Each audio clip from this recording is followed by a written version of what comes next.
Mag-harvest tayo ngayon ng ampalaya. Oh my God, hinog na oh. Di ko to nabisita, matagal-tagal na. Guys, tingnan nyo naman tong sili namin. Grabe talaga oh. Buyag-buyag. Tingnan nyo guys. Oh. Puro hinog na talaga. Ang dami. Yan.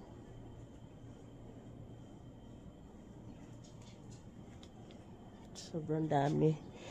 Ito yun, oh. Meron na. Yan. At saka ito na lang yung kukunin ko. Yan. Dahil gusto kong ampalaya. Magluto ng ampalaya with egg. Ayan, guys. Kunin na natin to siya.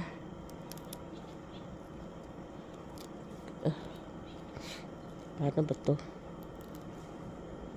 Okay. Yan, ang laki. Tsaka, meron naman palang yung sili namin. Meron naman palang ito. Ilalagay natin dyan. Ayan. Tapos, meron pa. Pero yung sili ko talaga, grabe. Grabe yung sili namin. Oh.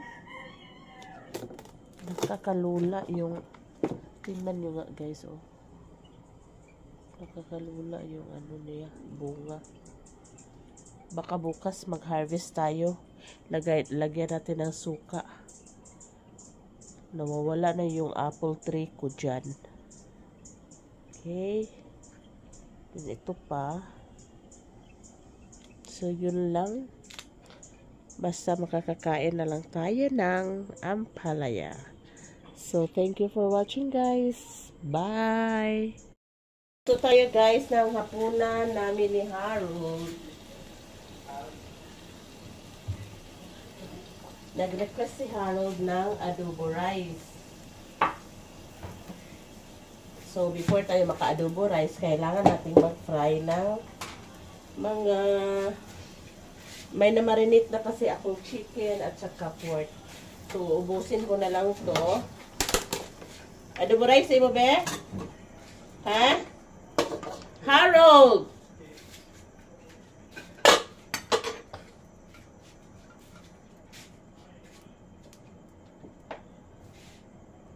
Dito naman yung ampalaya natin.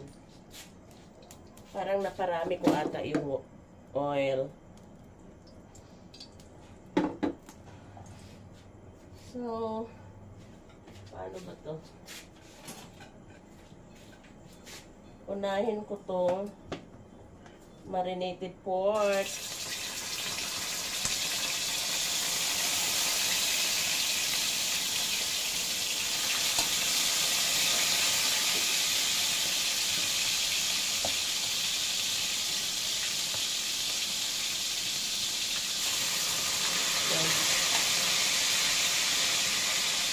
Tapos guys, meron ding chicken. Ubusin ko din to. Oh God.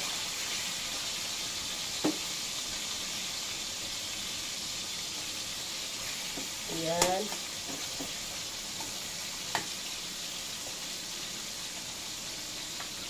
Ayan na itong iba.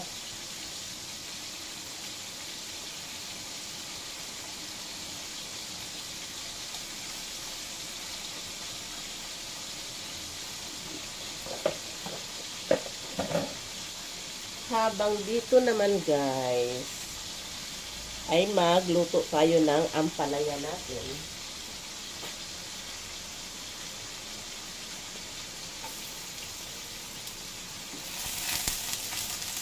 Or very simple ampalaya recipe. Kami lang ni Harold kakain yung fried pork at saka chicken. Yung sa akin pork, yung may taba. Parisan ko ng ampalaya. Dahil si Mr. meron na siyang ulam. Ang ulam niya ay tumba. At saka, ano ba yun?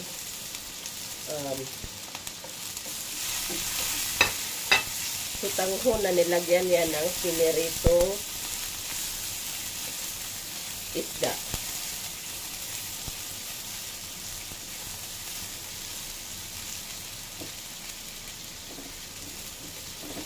Wala akong magic sarap. Kaya, sabi nila di daw i-mix. Hindi i-mix, no? Ang hirap naman kaya. Maglagay tayo ng bitsin at saka asin. Asin at saka bitsin.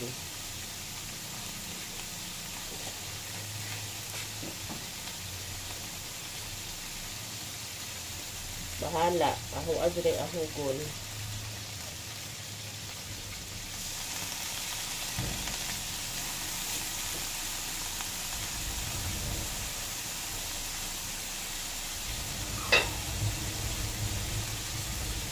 Kaunting water para maluto siya. Mas-steam lang ba?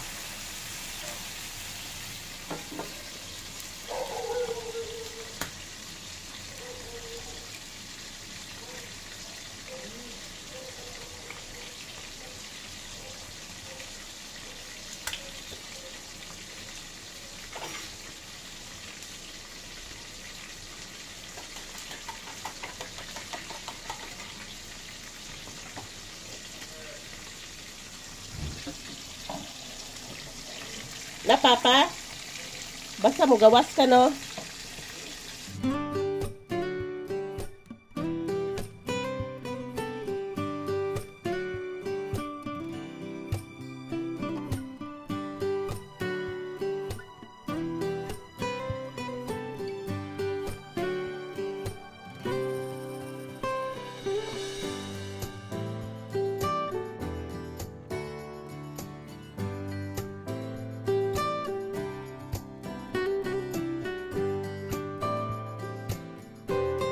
Kasunod yan. Pero di ko dapat masunog tong kawali dahil diyan tayo mag-fried rice for Harold. Balik naman tayo dito sa ating ampalaya. Then, 1 beaten egg lang, guys.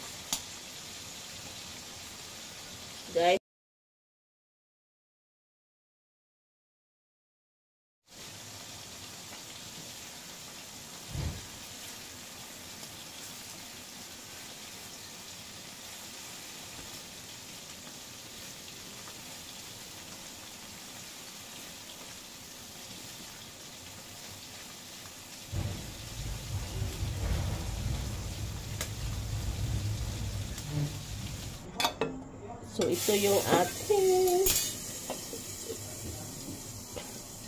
ampalaya with egg.